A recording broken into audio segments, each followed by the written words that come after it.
और अभी एक बड़ी खबर आ रही है संभल हिंसा का। आज 1 साल पूरा हुआ। पूरे शहर में सुरक्षा के कड़े इंतजाम देखने को मिल रहे हैं। पुलिस और प्रशासन अलर्ट मोड पर है। शहर में अतिरिक्त सुरक्षा बलों की तैनाती कर दी गई है। इसके अलावा सोशल मीडिया पर भी निगरानी रखी जा रही है। ट्रायल है वो शुरू कर दिया गया है। एक व्यक्ति वो भगोड़ा है, उसको जल्दी उसके खिलाफ रेड कॉर्नर नोटिस जारी करवा के तो पकड़ा जाएगा। बाकी पुलिस के द्वारा मुस्तैदी के साथ में काम करते हुए यहाँ पे इंफ्रास्ट्रक्चर के लिए में भी विकास किया है, जिसमें 37 चौकियाँ, 5 आउटपोस्ट और 2 पुलिस स्टेशन भी बनवाए हैं, ताकि किसी भी प्रकार का इस तरीके की घटना की पुनरावृत्ति ना हो।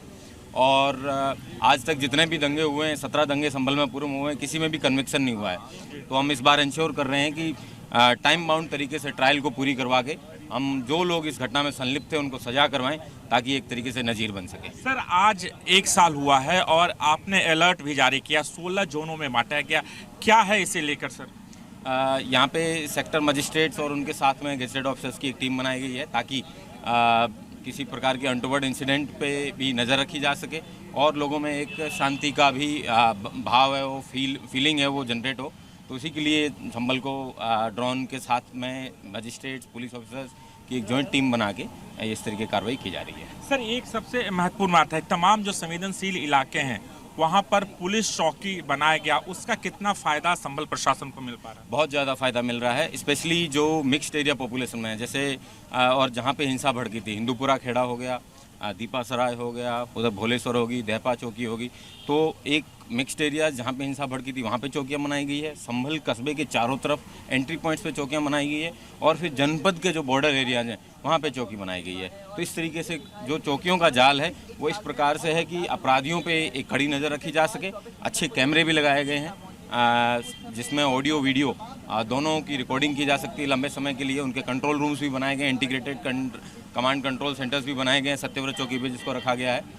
तो मैं उम्मीद करता हूं कि जो सुरक्षा का अपैरेटस बनाया गया है वो प्रत्येक व्यक्ति पे पैनी नज़र रखी जा सके और अपराधी हैं उन पे भी पैनी नज़र रखी जा सके, जिसकी वजह से संभल में सामान्यतः आम का जो जनजीवन है वो बहुत अच्छा है और किसी प्रकार का कोई मेजर क्राइम अब तक पिछले 1 साल में घटित नहीं हुआ है। सर, लोगों के अंदर जो डर और भय का माहौल होता था, खास तौर पर हिंदू समाज की जो आबादी घटी, जो 70% से 30% तक आ गई है, तो इसे लेकर सर आप लोग क्या लोगों के अंदर भय खत्म हो, इसके लिए क्या कर रहे हैं आप लोग?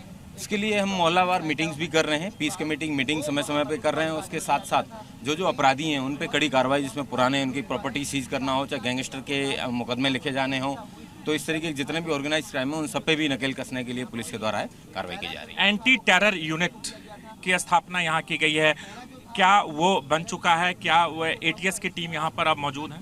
ATS की टीम सत्यव्रत चौकी के अंदर वर्तमान में अब ऑपरेट कर रही है और वो फरीदाबाद में हुई हिंसा के बाद में बहुत एक्टिवली यहाँ पे काम कर रही है। आसपास की जितनी भी जगह हैं वहाँ पे भी पैनी नज़र भी गड़ाए हुए हैं। उसके साथ साथ उनको परमानेंटली सेटल करने के लिए एक 10 बीघा पार्सल जो इम्पोर्टेंट प्राइम लैंड है वो भी चिन्हित किया गया है। जल्द ही उसमें निर्माण एजेंसी नामित होने के बाद में उनकी बिल्डिंग भी तैयार हो जाएगी, लेकिन टेम्परेरी तौर पर सत्यव्रत चौकी से अपना कार्य है वो ऑलरेडी वर्तमान में एक यूनिट उनकी कर रही है।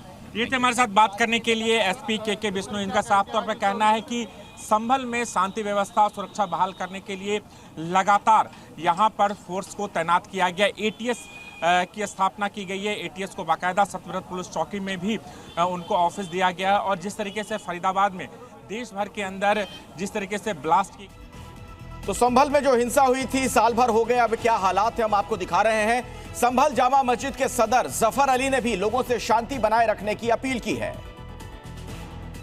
संभल में हालात पूरी तरीके से सामान्य हैं, भाईचारा बना हुआ है हिंदू मुसलमानों में और मैं ये चाहता हूँ और मैं ये अपील करता हूँ हिंदू मुसलमान भाइयों से कि इसी तरह भाईचारे को मजबूत बनाएं और आगे भी बढ़ाते रहें। किसी तरह की कोई परेशानी नहीं है, न ही किसी तरह की अब कोई पुनरावृत्ति दुखद घटना की होने वाली है। लगातार कई हिंदू संगठन हैं जो विवादित जो धार्मिक स्थल है उसकी परिक्रमा करना चाहते हैं, बार बार कोशिश करते हैं और 19 तारीख को भी ऐसा हुआ था। देखिए, जो 19 तारीख को हुआ था वो एक नई परंपरा डालना चाहते थे, जिसके लिए मैंने आपत्ति जाहिर की थी, अखबारात में भी दिया था, मीडिया के माध्यम से भी पुलिस और प्रशासन से मैंने ये अपील की थी, मांग की थी कि इस परिक्रमा को किसी कीमत पर भी न होने दिया जाए। इससे जो है शहर में दंगा होने की आशंका है, अशांति फैलने की की आशंका है और मुसलमानों में ख़ास तरीके से असुरक्षा की भावना जो है वो फैल सकती थी, क्योंकि मुसलमानों की भी आस्था है, हिंदू भाइयों की भी आस्था है, तो किसी की आस्था पर इस तरह से चोट पहुंचाना तो माहौल को गलत करना था, जो प्रशासन ने बहुत सही किया, रोक दिया। उनका बिल्कुल गलत है, मैं उसकी निंदा करता हूं जिस तरह के बयानात उन्होंने दिए हैं, क्योंकि मामला अदालत में है।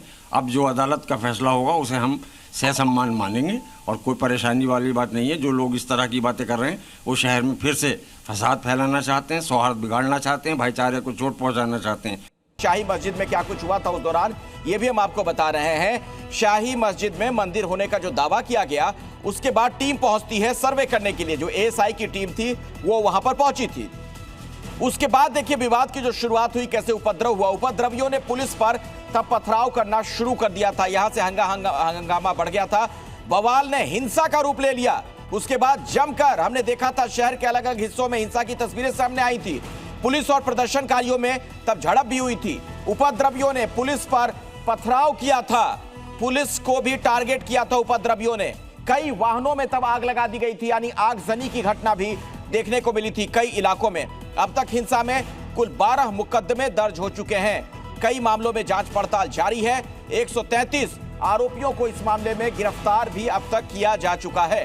70 से ज्यादा आरोपी इस मामले के अभी भी जेल की सलाखों के पीछे हैं। तो एक ऐसा हिंसा का मामला जिसने कई बड़े सवाल भी खड़े किए थे। सब कुछ बिल्कुल सुनियोजित लग रहा था।